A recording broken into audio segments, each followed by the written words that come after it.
आज का बाइबल का वचन गणना का ग्रंथ अध्याय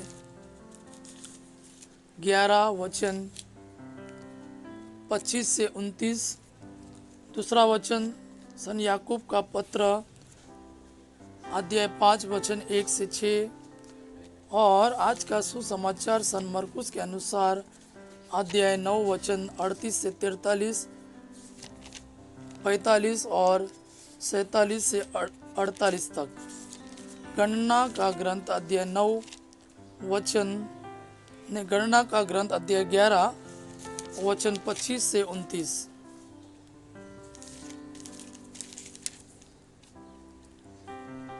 प्रभु बादल में आकर मूसा से बात करने लगा और उसने मूसा की शक्ति का कुछ अंश 70 वयोवृद्धों को प्रदान किया। इसके फलस्वरूप उन्हें एक दिव्य प्रेरणा का अनुभव हुआ और वे भविष्यवाणी करने लगे। बाद में उन्हें फिर ऐसा अनुभव नहीं हुआ। 2 पुरुष शिविर में रह गए थे, एक का नाम था एल्दाद और दूसरे का मेदाद। यद्यपि वे दर्शन कक्ष में नहीं आए थे, तब भी उन्हें दिव्य प्रेरणा का अनुभव हुआ, क्योंकि वे चुने हुए वयोवृद्धों में से थे और वे शिविर में ही भविष्यवाणी करने लगे।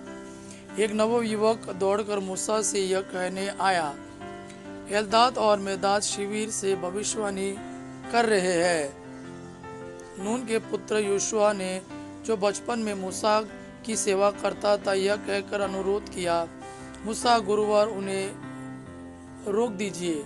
इस पर मूसा ने उसे उत्तर दिया, क्या तुम मेरे कारण ईर्ष्या करते हो? अच्छा यही होता कि प्रभु सबों की को प्रेरणा प्रदान करता और प्रभु की सारी प्रजा भविष्यवाणी करती। आज का दूसरा वचन सन याकूब का पत्र अध्याय 5 वचन 1 से 6। सन याकूब का पत्र अध्याय 5 वचन 1 से 6।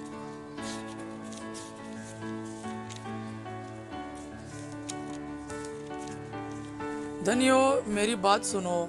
आप लोगों को रोना और विलाप करना चाहिए, क्योंकि आप पर विपत्तियां पड़ने वाली है। आपकी संपत्ति सड़ गई है, आपके कपड़ों में कीड़े लग गए हैं, आपकी सोनी चांदी पर मोर्चा जम गया है।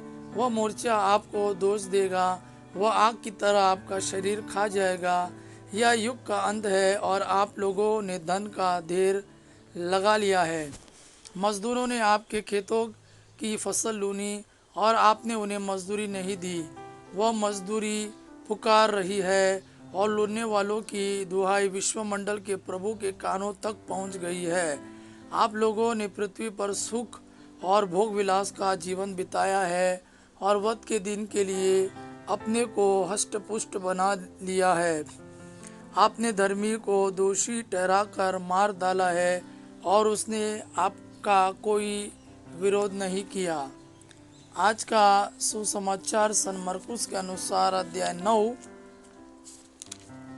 वचन 38 से 43, 45 और 47 से 48 तक। यूहन्ना ने यीशु से कहा, गुरुवार हमने किसी को आपके नाम लेकर अबदूतों को निकालते देखा और हमने उसे रोकने की चेष्टा की, क्योंकि वह हमारे साथ नहीं चलता। परंतु ईसा ने उत्तर दिया, उसे मत रोको, क्योंकि कोई ऐसा नहीं जो मेरा नाम लेकर चमत्कार दिखाए और बाद में मेरी निंदा करे। जो हमारे विरुद्ध नहीं है वो हमारे साथ ही है। जो तुम्हें एक प्याला पानी इसलिए पिलाएगा कि तुम मसीह के शिष्य हो, तो मैं तुम्हें विश्वास दिलाता हूँ कि वह अपने पुरस्कार से वंचित नहीं रहेगा। जो इन विश्वास करने वाले नन्हों में किसी एक के लिए भी पाप का कारण बनता है, उसके लिए अच्छा यही होता कि उसके गले में चक्की का पाट बांधा जाता और वह समुद्र में फेंक दिया जाता। और यदि तुम्हारा हाथ तुम्हारे लिए पाप का कारण बनता है, तो उसे काट डालो।